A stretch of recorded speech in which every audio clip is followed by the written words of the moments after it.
पहला प्रश्न। एक और आप साधकों को ध्यान साधना के लिए प्रेरित करते हैं और दूसरी ओर कहते हैं कि सब ध्यान साधनाएं गोरख धंधा है। इससे साधक दुविधा में फंस जाता है। वह कैसे निर्णय करे कि उसके लिए क्या उचित है। जब तक दुविधा हो तब तक गोरख धंधे में रहना पड़े। जब तक दुविधा हो तब तक ध्यान करना पड़े। दुविधा को मिटाने का ही उपाय है ध्यान। दुविधा का अर्थ है मन दो हिस्सों में बटा है। मन के दो हिस्सों को करीब लाने की विधि है ध्यान। जहां मन एक हुआ वहीं मन समाप्त हुआ। अष्टावक्र को सुनते समय यह बात ध्यान में रखना कि अष्टावक्र ध्यान के पक्षपाती नहीं, न समाधि के, न योग के, विधि मात्र के विरोधी हैं। दुनिया में दो ही तरह के आध्यात्मिक मार्ग हैं, एक विधि का और एक बिना विधि का। अष्टावक्र विधि शून्य मार्ग के प्रस्तोता हैं, तो उन्हें समझते वक्त ख्याल रखना कि उनकी बात तो केवल उन्हीं के लिए है जो दुविधा शून्य होकर समझ सकेंगे, जिनकी समझ ही इतनी गहरी हो जाए कि फिर किसी ध्यान की कोई जरूरत ना रहे, जिनकी समझ ही समाधि बन जाए। अष्टावक्र का आग्रह मात्र जागरण साक्षी भाव पर है। लेकिन अगर यह न हो सके तो अष्टावक्र को पकड़ के मत बैठ जाना। न हो सके तो पतंजलि उपाय, न हो सके तो बुद्ध महावीर उपाय।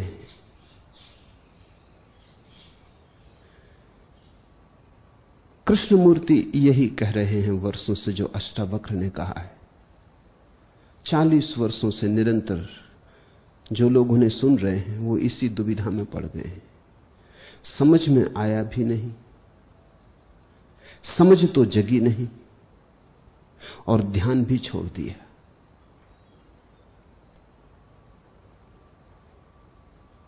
तो धोबी के गधे हो गए, न घर के न घाट के।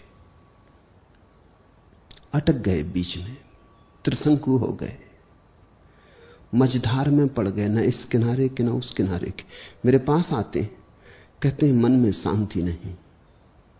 अगर मैं उनको कहता हूं ध्यान करो, वो कहते हैं ध्यान से क्या होगा। कृष्णमूर्ति तो कहते हैं ध्यान से कुछ ना होगा।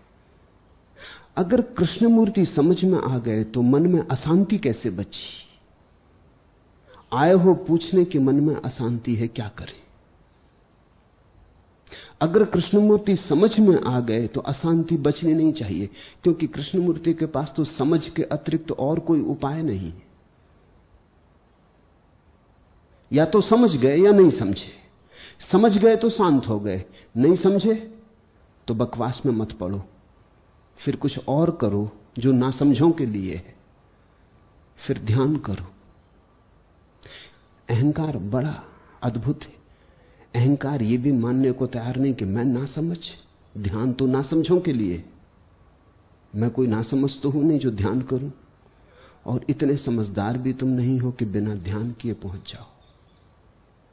तब तुम अड़चन में पड़ोगे, तब तुम्हारी बेचैनी बड़ी गहरी हो जाएगी, तुम टूटोगे, तुम खंड खंड हो जाओ। अष्टावक्र कहते हैं सब ध्यान सब विधियां व्यर्थ है, क्योंकि कर्म मात्र वहां नहीं पहुंचा सकता, वहां तो केवल होश पहुंचाता है। ध्यान भी करोगे तो कृत्य होगा, ध्यान भी करोगे तो कर्ता बन जाओगे।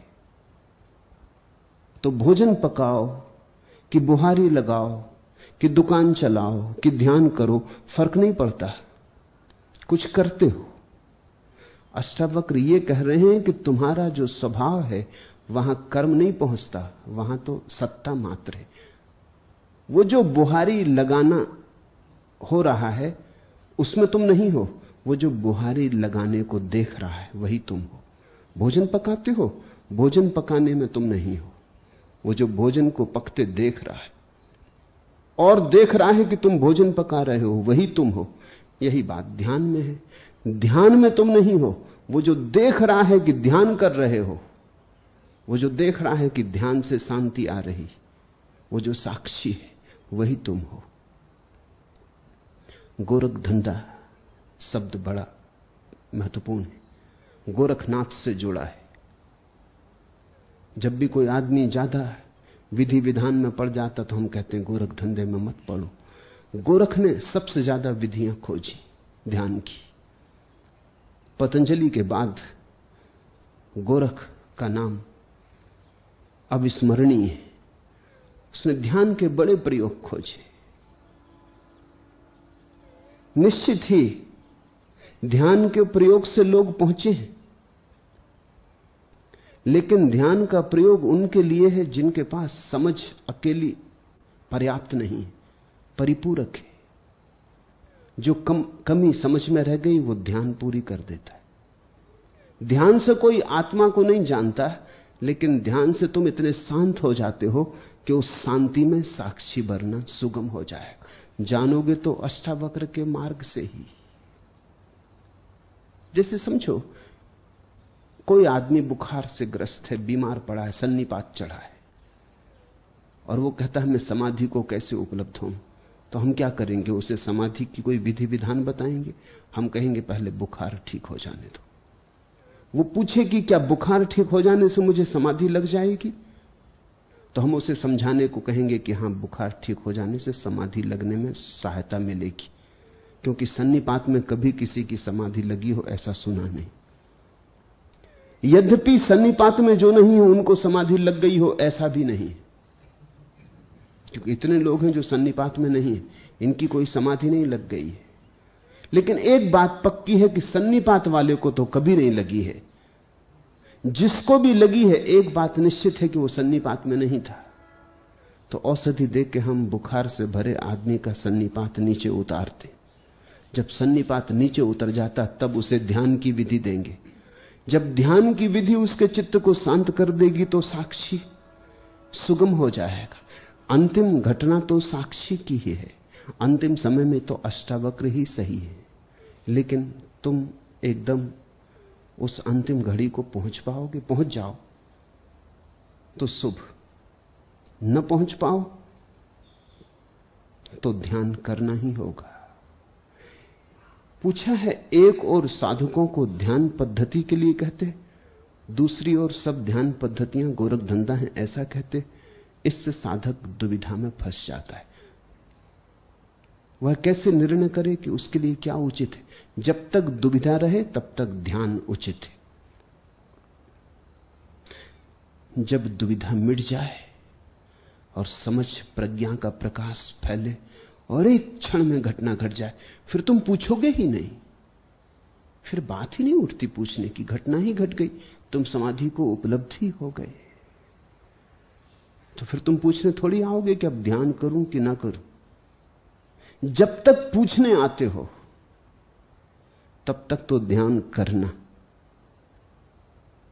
अभी तुम जहां खड़े हो वहां से छलांग तुम ना लगा सकोगे। शायद ध्यान कर करके मन थोड़ा शांत हो, सन्निपात थोड़ा कम हो, तो फिर छलांग लग सके। छलांग तो लगानी ही होगी कर्ता से साक्षी पर, इतना निश्चित है। आत्यंतिक अर्थों में अष्टावक्र का वक्तव्य पूर्ण सत्य है, लेकिन तुम जिस जगह खड़े हो वहां सत्य है या नहीं यह कहना कठिन है। छोटे बच्चे को स्कूल भेजते हैं तो सिखाते हैं गा गणेश का या गा गधे का।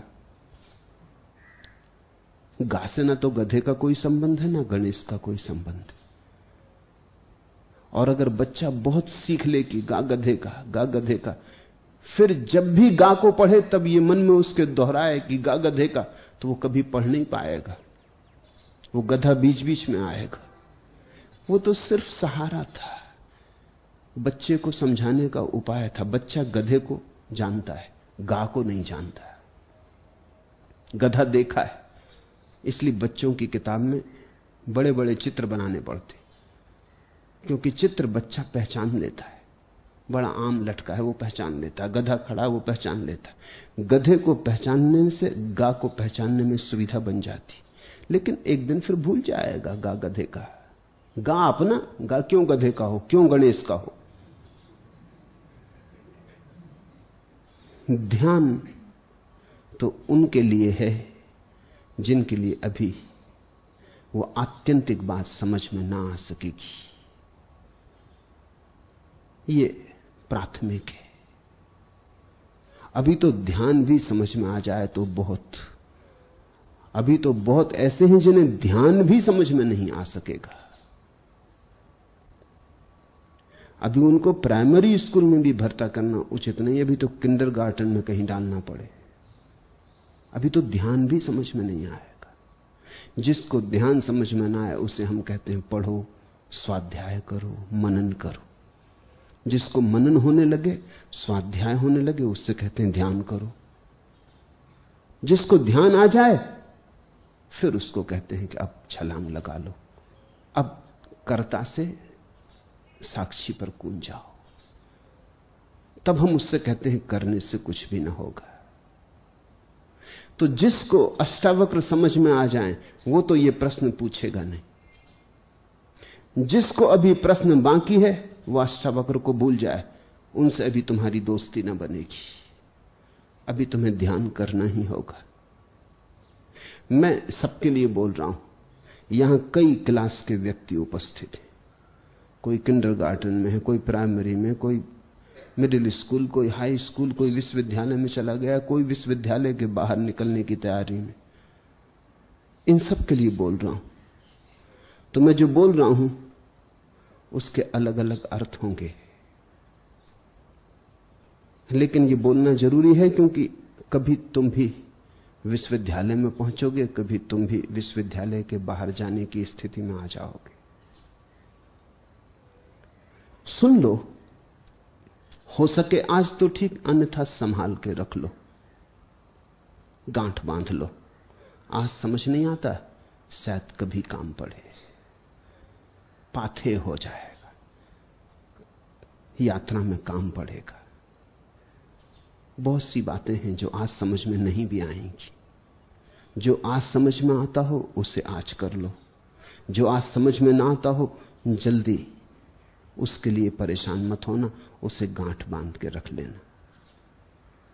कभी समझ तुम्हारी बढ़ेगी, वह भी समझ में आएगा। पहाड़ नहीं कांपता, न पेड़ न तराई, कांपती है ढाल पर के घर से, नीचे झील पर झरी दिए की लौ की नन्ही परछाई। पहाड़ नहीं कांपता, न पेड़ न तराई, कांपती है ढाल पर के घर से, नीचे झील पर झरी दिए की लौ की नन्ही परछाई। तुम नहीं कपते, तुम तो पहाड़ हो अचल। तुम्हारे केंद्र पर कोई कंपन नहीं, कपती है केवल परछाई, मन कपता है। यह समझ में आ जाए तो इसी क्षण क्रांति हो सकती। यह समझ में ना आए तो ध्यान की प्रक्रियाओं से गुजरो, ताकि ऐसा क्षण आ जाए जिस क्षण तुम्हारी समझ में आ सके।